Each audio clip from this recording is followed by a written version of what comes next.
Telangana assembly శీతాకాల సమావేశాలు హాట్గా సాగుతున్నాయి. ఇవాళ మూడో రోజు అసెంబ్లీ సమావేశాలు కొనసాగనున్నాయి.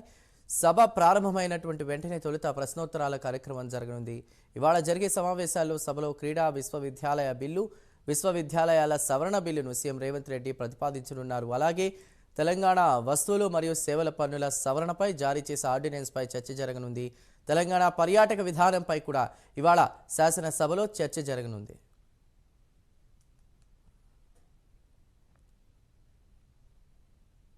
బయటికి దీనిపై మరిన్ని వివరాలని మా ప్రతినిధి నాగేంద్ర అందిస్తారు. నాగేంద్ర.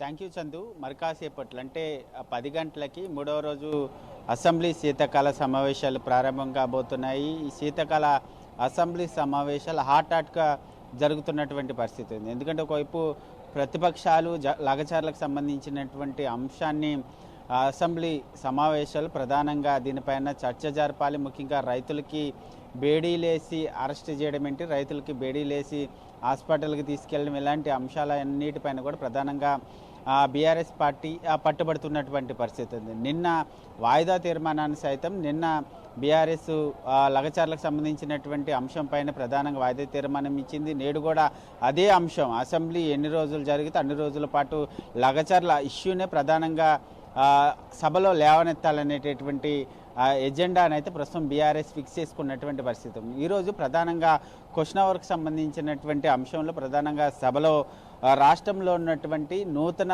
రెవెన్యూ డివిజన్లకు సంబంధించినటువంటి అంశం పైన క్వశ్చన్ అవర్ ఉండబోతుంది. దీంతోపాటు రాష్ట్రంలో ఉన్నటువంటి ఎఫ్ఆర్బిఎం, అదేవిధంగా ఎఫ్ఆర్బిఎం కిందకి రానటువంటి రుణాలకు సంబంధించినటువంటి అంశం పైన ప్రధానంగా క్వశ్చన్ అవర్లో ప్రశ్నలు లేవనెత్తున్నారు. దీంతోపాటు చెన్నైలో ఆర్టీసీ డిపోని ఏర్పాటు చేయాలనేటటువంటి అంశంతో పాటు అదేవిధంగా చేర్యాల రెవెన్యూ డివిజన్, అదేవిధంగా కాళేశ్వరం ప్రాజెక్టు 19A ప్యాకేజీకి సంబంధించినటువంటి పనులతో పాటు ఇతర కొన్ని కీలకమైనటువంటి అంటే ఇందిరమ్మ గృహ నిర్మాణం పథకంతో పాటు దేవాలయాల్లో నిత్యావసర సరుకుల సరఫరాలో జరుగుతున్నటువంటి అవినీతికి సంబంధించినటువంటి అంశం పైన కూడా ప్రధానంగా జరగబోతుంది. దీంతో పాటు ప్రధానంగా ఏదైతే మనం ఇప్పటివరకు చూసుకున్నాం క్రీడా విశ్వవిద్యాలయాలకు సంబంధించినటువంటి బిల్లుని ఇప్పటికే నిన్న సభలో పెట్టడం జరిగింది. దాన్ని ఇవాళ సీఎం రేవంత్ రెడ్డి ప్రతిపాదించబోతున్నారు. దీంతో పాటు మరొకవైపు విశ్వవిద్యాలయాల సవరణకు సంబంధించినటువంటి అంశంతో పాటు ఈ సవరణ బిల్లుతో పాటు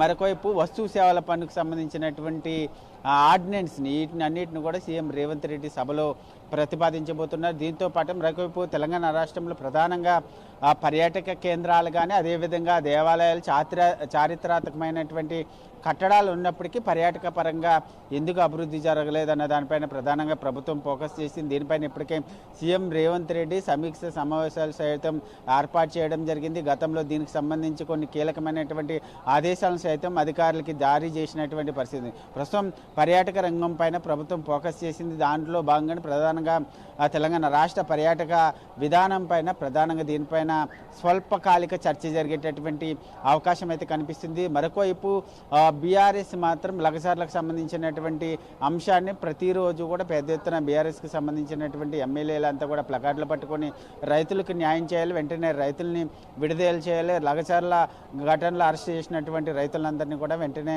విడుదల చేయాలంటూ కూడా ఇప్పటికీ ప్రతిరోజు కూడా అసెంబ్లీ వేదిక, అసెంబ్లీలోన బయట కూడా ప్రొటెస్ట్ చేస్తున్నటువంటి పరిస్థితి కనిపిస్తుంది. మరి ఈ రోజు కూడా అదే అంశం పైన కూడా బీఆర్ఎస్ ఎమ్మెల్యేలంతా కూడా ప్రొటెస్ట్ చేయడంతో పాటు వారిని విడుదల చేయాలనేటటువంటి డిమాండ్ చేయబోతున్నారు. మరొకవైపు బీజేపీ కూడా ప్రధానంగా ఛార్జ్ షీట్లో పొందుపరిచినటువంటి అమలు కానటువంటి హామీలపైన ఛార్జ్ షీట్ రిలీజ్ చేయడం జరిగింది. ఆ అంశాలను ప్రధానంగా సభలో పెట్టాలనేటటువంటి ఆలోచనలో బీజేపీ ఉందని చెప్పాలి. మొత్తానికైతే ఈరోజు హాట్గా కొనసాగేటటువంటి అవకాశం అయితే కనిపిస్తుందని చెప్పాలి. Chandu. Right Nagendra, thank you.